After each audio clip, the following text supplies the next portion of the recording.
Welcome back to the channel, guys. It's Brian from Brian's Action Figure Reviews. Today's review is from the Transformers, and it is from the War for Cybertron Trilogy Kingdom.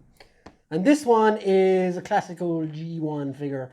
It is, of course, the Autobot known as Trax, the flying car, something every kid always dreamt of, including myself, because he's one of my favorite characters. And I do realize that anytime I'm reviewing something, I always kind of slip in, oh, it's my favorite character every time. But this one is legit one of my favorite characters. I always thought he was weird with the red face and everything. And he's really unique compared to the other Autobots. And he's the only one that actually flew. And most of the other Transformers, outside of the spaceships, obviously, but most of the Earth-ridden Transformers were all fairly normal vehicles like trucks, SUVs, fighter jets, etc., you name it. But this guy was a flying car, something that wasn't really real. And as you can see on the back, you have the flying car mode there, and you have the regular car mode here, and you have Trax himself there.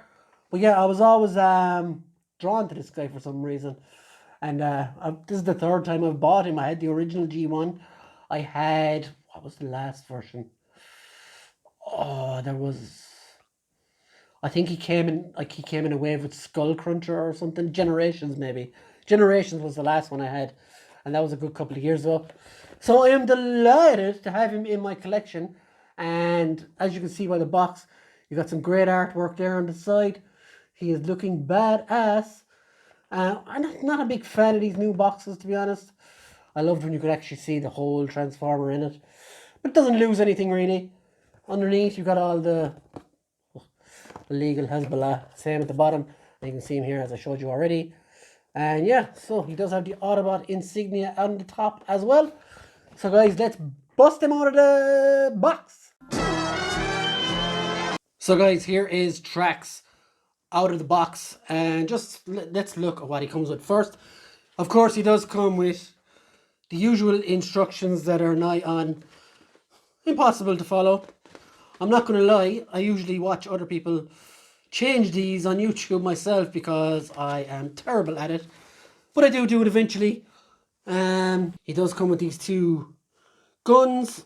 Now these go on top of each other when he's in car mode, but he can use them singly or double wheeled if you want to go the John Woo route. Does look pretty cool though. Now the one thing I will say about this Transformer, I have transformed him now and back, and I'm pretty disappointed, if I'm honest. He's quite wobbly and loose. His transformation is painful in so much as I am never going to transform him again. It's not fun. It's not intuitive like some of them. And he's just a big wobbly mess, really. If this was a generic Transformer or Beast Wars or something like that, which I don't like, I would be seriously thinking of firing this thing out the window. Yeah, it's that bad for me. Articulation wise, the head, you get a little bit of movement. The shoulders go all the way around. You do get a bicep swivel, a single joint at the elbow. The wings go up and down if you don't want to display them, but who would do that? Wrists, no articulation. There is waist articulation. You get a single joint knee, yeah, something like that. This thing is really annoying. It moves a lot. And now I know it's supposed to peg in here, but mine, I don't know, for whatever reason, just doesn't. The foot does articulate as well. As bad as he is, you can get him into some decent enough poses, which I'm not doing here. I'm sure somebody else is better at that. Yeah, let's get him into transformation mode. Before I do though, I just want to show you what he looks like next to some other Transformers who were released around at the same time. So here he is next to Hot Rod. So he is good scale wise.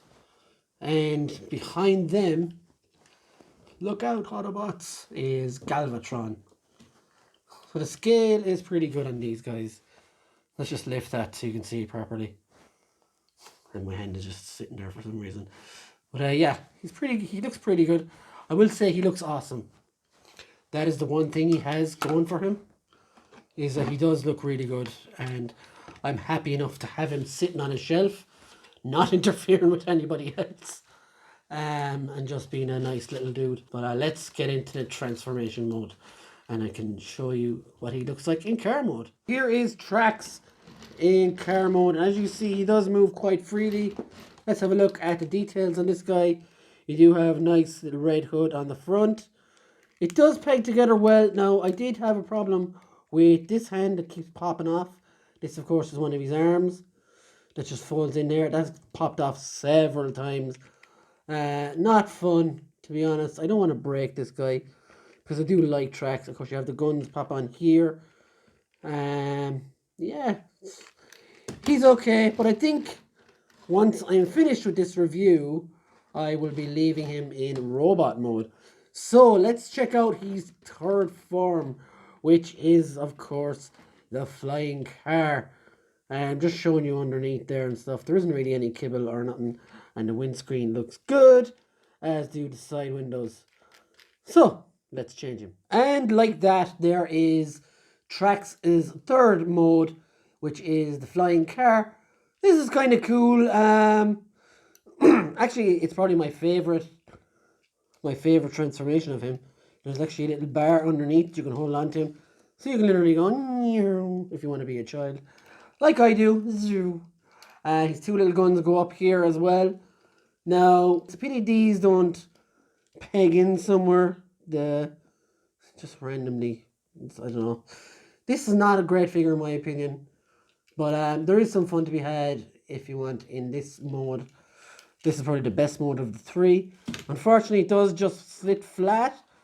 There isn't any way to prop it up a little bit or anything. So yeah, it's okay, guys. It's pretty much okay.